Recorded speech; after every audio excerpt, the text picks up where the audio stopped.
To welcome all the members of the press here today and consumers and friends of family farmers and entertainers.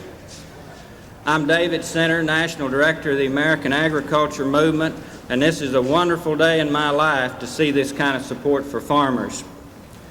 On behalf of Farm Aid, we want to thank Jerry Jones and the entire Dallas Cowboy organization for making this day possible and all the help that they've provided to us. We're going to raise some money so Farm Aid can continue to support the network all over this country that supports family farmers 24 hours a day, working with family stress and all the problems that we have with losing family farmers. Now I want to introduce who I call the First Lady of Farm Aid, a wonderful person who cares so deeply about family farmers and gives so freely of her time. And we have farmers on the land because of individuals struggling to keep themselves and their neighbors farming and on the land. This is a day when artists come together to put the spotlight on farmers. Farm Aid stands with family farmers for fair prices, fair trade, safe, healthy, and affordable food, and more farmers, not less farmers.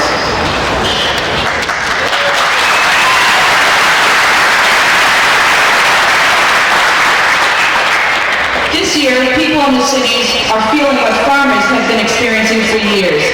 When farmers go under, others go under. Our connection to each other is clearer than ever. Economic recovery will start in the heartland with a healthy family farm system of agriculture.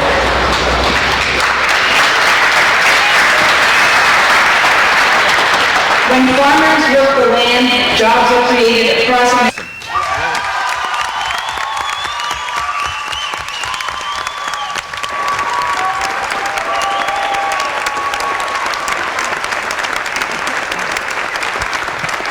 Thank you. Thank you very much.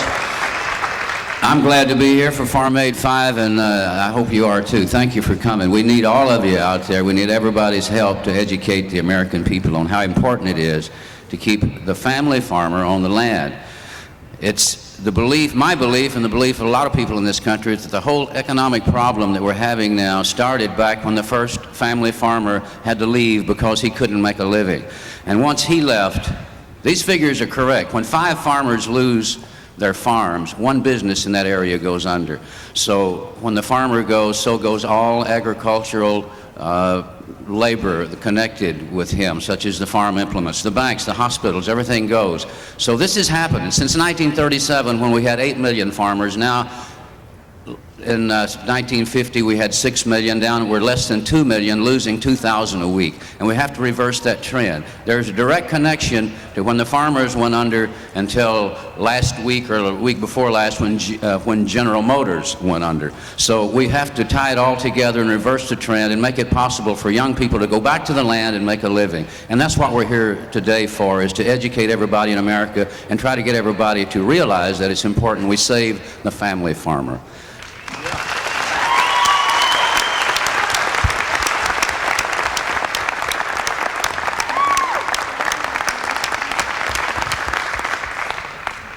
Thank you, Willie. Now I want to introduce Carolyn Kimbrell. She's an AAM member and family farmer. As far back as Adam. And if our sons are unable to farm, we will be the last farmer. People now in agriculture that are discouraging their children from farming because it is so difficult.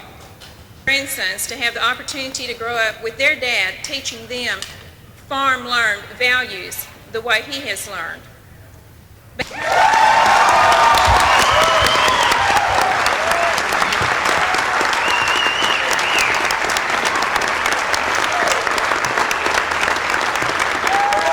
Thanks.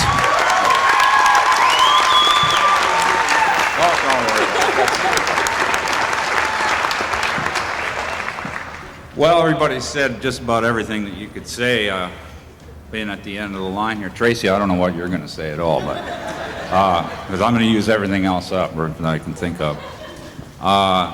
You know, it's such a deep problem that we have here, and it's really back in the early 80s when it started, and then we started doing farm aids to try to bring everybody's attention to this problem. You know, we didn't really know that where we were headed by 1992, where the whole country was going to be feeling what was starting with the farmers. And I really think that one of the major ways to turn it around is to go right back to where it might have started and try to bring back the system that used to hold this country together. I think that internationally there's a big picture to this that really bothers me, and it never changes. It keeps bothering me more and more every year. We have these huge conglomerate kind of farms that buy up 10 or 15, 20 family farms and make it all into one farm unit, run by some guy in a big city, an accounting firm who doesn't know anything about farms. And they take the land away from our people and kind of turn it into a big farm factory with no individuality to it or anything, any of the type of thing that this country was built on.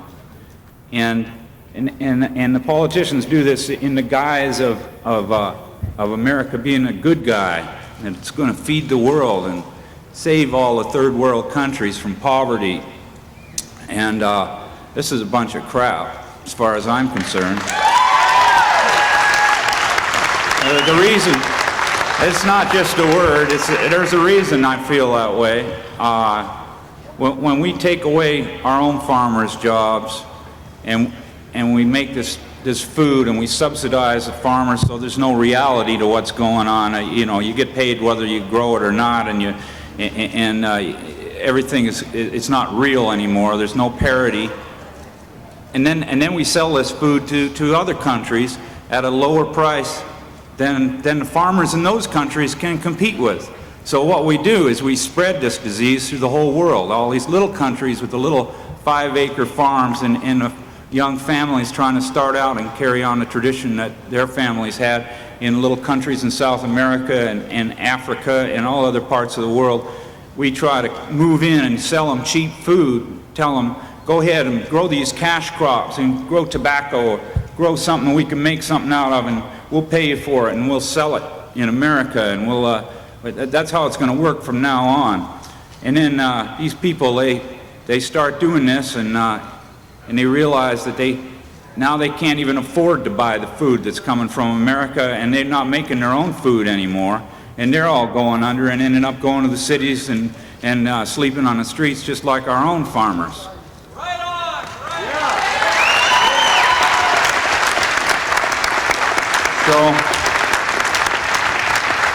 So it's kind of a sick thing that's happening in our government that lets this go on and on and on, and we're kind of living in a dream here that we're feeding the world, because really what we're doing is we're basically choking the world.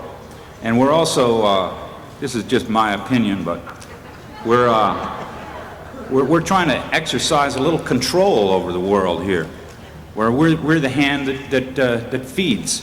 And then if things don't go the way we want, then we just take that hand away. And that's true power. And I think it's the basis of a lot of the greed that makes our country work. And I think it's really sick. I'll be here for the rest of my life to try to stop that. Thank you.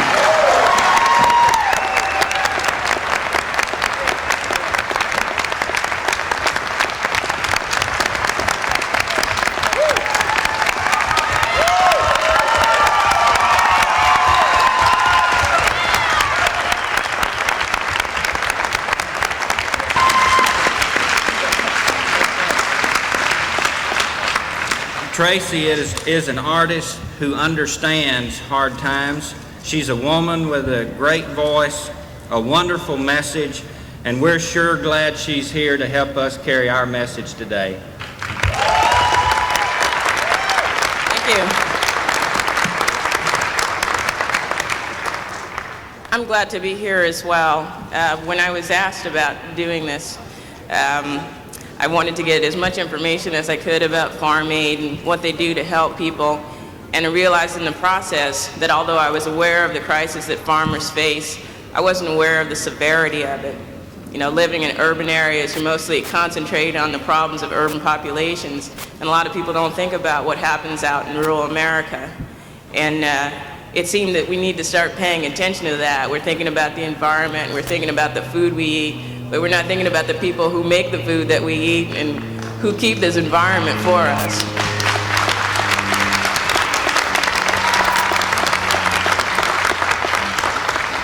I was also aware, just in what I know of history, that black people in this country, African Americans, owned a fair amount of land, if only just 50 years ago, and at this point, that has decreased, and that the struggles that they face in some ways are even more severe than for all farmers in general, because they're dealing with racial discrimination and also lack of access to certain resources. So I'm really proud that I can be here and hopefully make people more aware and make them conscious and care about this country, farms, and farmers. Thank you.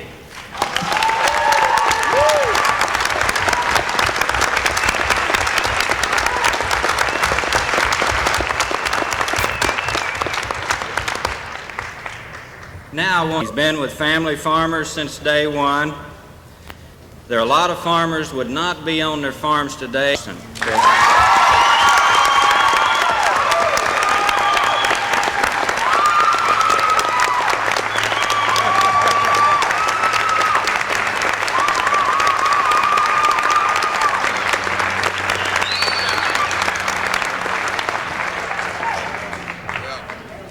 Thank you. Can you hear me? No. Yeah, I knew Willie would do something to make me look stupid here. It was so hard, too. And Neil, I wish you wouldn't beat around the bush so much.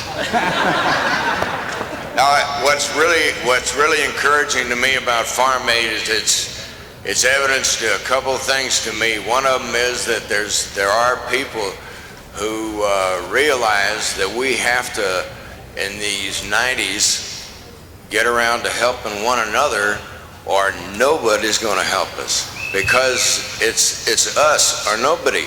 The system isn't working, you know, and it's like I have a Native American friend said he always gives me a reality check every now and then. He's a very strange guy, and he's a poet and an activist, you know, but he said, you guys are good at two things. You can make war, like you just showed, by bombing a defenseless population for 44 days around the clock, non-stop, killing 250,000 people, and you could celebrate that. He says, you're good at that. And he says, you're good at farming. He said, I have to tell you, from the point of view from a bystander, I've hung around with both sides. And the farmers are a hell of a lot better with this land and with this property and this gift of ours than you guys making war, I think.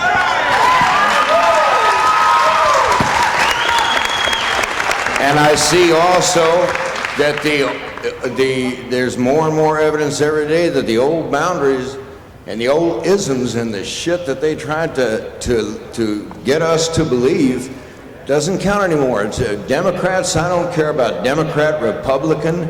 I don't care about communist. I don't care about politics worth a damn. It's the heart that matters, and you people are the best people in the world, you know, and you know it.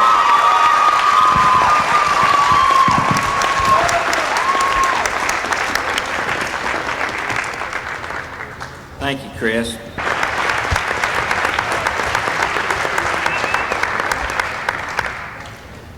Now I want to introduce.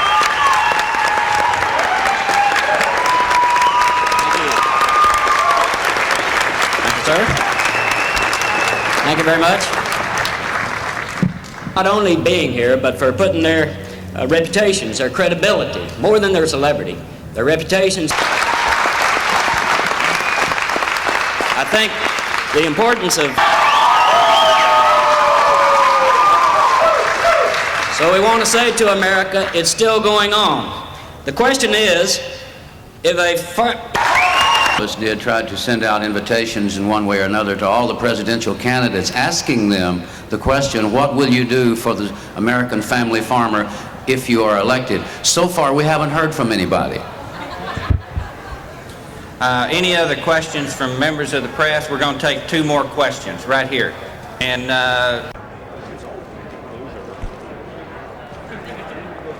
what's he running for this week?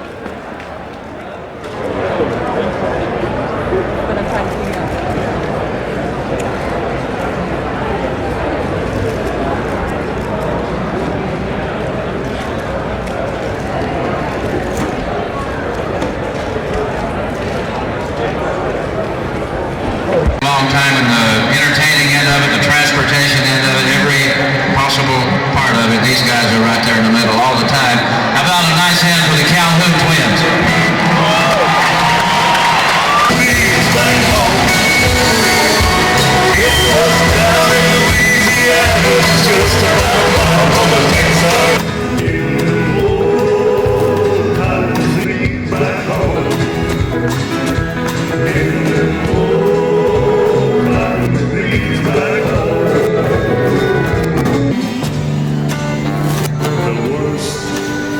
That I've ever been hurt in my life.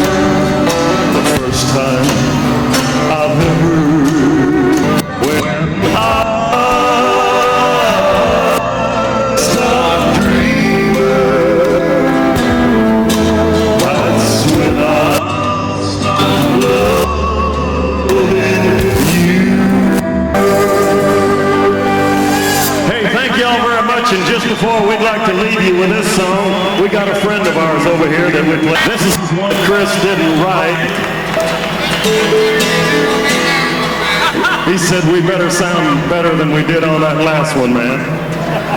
Oh, baby, break my mind.